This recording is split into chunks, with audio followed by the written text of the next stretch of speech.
ప్రభువా ప్రార్థన నేర్పయ్యా, ప్రార్థించకుండా నేనుండలేనయ్యా.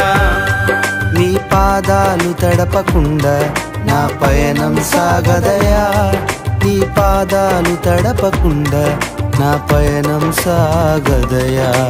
ప్రార్థన వలనే పయనము, ప్రార్థనే ప్రకారము, ప్రార్థనే ప్రాధాన్యము, ప్రార్థన లేనిదే పరాజయం.